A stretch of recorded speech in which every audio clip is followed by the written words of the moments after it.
O governo federal pediu que o Ministério da Defesa seja incluído no grupo que será afetado pelo corte de gastos. Segundo informações que foram publicadas pelo jornal O Globo, a previdência dos militares seria revisada pela equipe econômica, que já convocou integrantes da pasta para estudar as áreas em que podem ser reduzidas as despesas dos militares. O corte no orçamento das Forças Armadas enfrenta a resistência dos fardados. Os militares têm um regime diferente de trabalho. Eles não recebem hora extra e não têm adicional por insalubridade.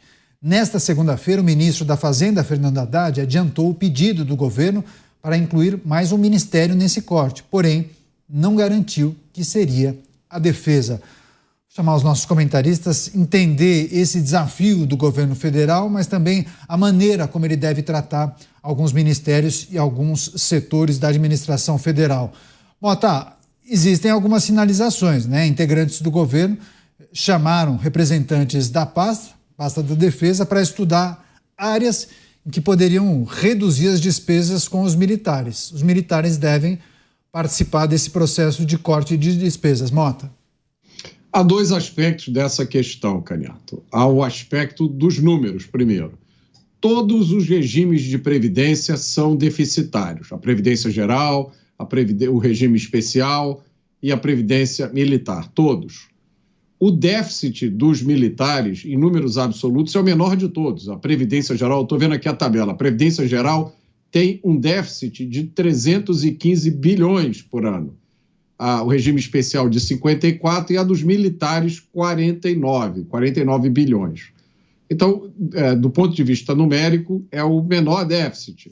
Agora, proporcionalmente, o número chama atenção porque é 15% do total do déficit. Agora, atrás dessa questão dos números, tem uma outra questão. A gente precisa responder a seguinte pergunta: para que servem as Forças Armadas? Qual é a missão do Exército, da Marinha e da Aeronáutica? Na maioria dos países, a missão das Forças Armadas é garantir a segurança nacional. Isso custa dinheiro. Porém, mais caro ainda custa você ficar vulnerável a ameaças externas. Essa ideia, parece que a ideia é cortar os gastos mexendo na previdência dos militares. Isso não me parece uma boa ideia. Se você desestimular as pessoas a seguirem a carreira militar, na hora que o Brasil estiver ameaçado, quem vai lá defender o país? Me parece que enquanto o Brasil tiver dinheiro para pagar hotéis de luxo no exterior, para pagar combustível de jatinho, para levar autoridades para lá e para cá, e para pagar vantagens que se transformam em super salários, enquanto o Brasil tiver dinheiro para isso, ele tem dinheiro para pagar a aposentadoria daqueles brasileiros que vão estar na linha de frente da defesa do país. Pois é, em um momento como esse, né, Dávila, claro que sempre alguém vai lembrar da reforma administrativa, né, tão defendida por alguns. Agora, previdência dos militares também na mira da equipe econômica, e tem uma apuração, inclusive, de um jornalista do UOL, que disse que em reuniões o presidente da República teria dito, vou abrir aspas, se é para cortar, cortamos de militares, políticos, empresas, de todo mundo. Fecho aspas. Militares devem entrar também nesse corte de gastos, Dávila? Canhato, o ponto é você tem que saber onde fazer os cortes de gastos. O que é preciso pensar no Brasil? Nós precisamos de estabilidade no orçamento da defesa, porque é preciso ter investimento. Nós temos que investir nas Forças Armadas. Não dá para você investir nas Forças Armadas quando acontece uma emergência. Aí é tarde demais. Então, e os militares vêm reclamando que tenhamos um orçamento, um percentual do orçamento para os militares. E eu concordo, eu acho que nós precisamos ter aí em torno de 1,5%, 2% do orçamento focado nas Forças Armadas. Inclusive porque investimento nas Forças Armadas pode ajudar a desenvolver outras áreas, como acontece nos Estados Unidos. A área de tecnologia, a área de ótica, muitas áreas importantes são desenvolvidas a partir de investimentos militares. Se nós tivéssemos essa cabeça, isso seria importante manter. Agora, qual é o problema? Que esse gasto de defesa é com despesa de folha e aposentadoria, e não com desenvolvimento de equipamentos, modernização das Forças Armadas. E aí é o problema. E aí precisa de um parênteses. Quando nós fizemos a reforma previdenciária aprovada no governo Bolsonaro, deixaram de fora os militares e a polícia. Errado. Eu fui contra e falei naquela época. Nós temos de ter uma lei igual para todos. Você cria regimes especiais na aposentadoria suplementar, mas a lei tem que ser igual para todos. Não é possível, Mota. Hoje nós temos elite do funcionalismo público brasileiro, elite, juízes, parlamentares e militares. 1 milhão desses aposentados consomem a mesma coisa que 28 milhões de trabalhadores do regime previdenciário. Isso é um absurdo. A gente não pode ter capitanias de privilégio no Brasil. A lei tem que ser igual para todos. Você depois tem uma aposentadoria complementar para cada categoria, mas não pode, na largada, ter uma lei diferenciada para uma aposentadoria para uma categoria e para outra. Porque o que acontece é que as outras categorias começam a pressionar para equiparar aquela outra. E é isso que vem acontecendo no Brasil. Cada vez uma demanda maior no gasto previdenciário, porque todo mundo quer equiparar. E aí o Beraldo acabou de citar o exemplo aqui da questão dos enfermeiros. Não dá. Nós temos de ter uma regra igual para todos. A lei é igual para todos. E depois as diferenças se criam em legislação suplementar. Mas isso não é o que está ocorrendo. Então, esse corte, do jeito que está sendo proposto, ao meu ver, é errado. Nós tínhamos de ter feito a regra da Previdência. E não agora, numa reforma de custo, vai lá e corta a aposentadoria de alguém. Não é assim que se faz. Isso precisa de uma negociação, precisa de uma pactuação com a sociedade e passar pelo Congresso Nacional. Não dá para numa canetada mexer e interferir num regime previdenciário desse jeito. O que tem é que passar isso pelo Congresso Nacional. E essa discussão já está tarde. Nós precisamos acabar com todos os privilégios nesse país. Nós precisamos ter um país onde a lei é igual para todos. Pois é, o Ministério da Defesa possui o 5º orçamento da União, pede apenas para as pastas de Previdência, Desenvolvimento Social, Saúde e Educação. Você, Cristiano Beraldo, governo estudando maneiras de cortar verbas também no Ministério da Defesa. Beraldo. Renato, eu não posso deixar de considerar, e essa é uma opinião pessoal minha, que existe um prazer mórbido de cortar verbas do Ministério da Defesa, das Forças Armadas Brasileiras, porque as Forças Armadas Brasileiras, mal ou bem, apesar de estarem num momento de convivência tranquila, me parece que sempre há aquele resquício de nariz torcido para as Forças Armadas. E o papel das Forças Armadas para o Brasil do futuro é essencial. É preciso definir de forma muito clara o papel das Forças Armadas, e o Mota lembrou isso aqui muito bem, mas a gente precisa ter essa definição olhando não só para hoje, mas sobretudo para daqui a 30, 40, 50 anos, aonde o mundo não vai viver nessa paz e nessa tranquilidade por muito tempo, e o Brasil terá grandes desafios a vencer. Nossas Forças Armadas vêm sofrendo com a falta de investimento a sério, com a falta de recursos para poder preparar militares de grande capacidade, de grande competência, de grande conhecimento.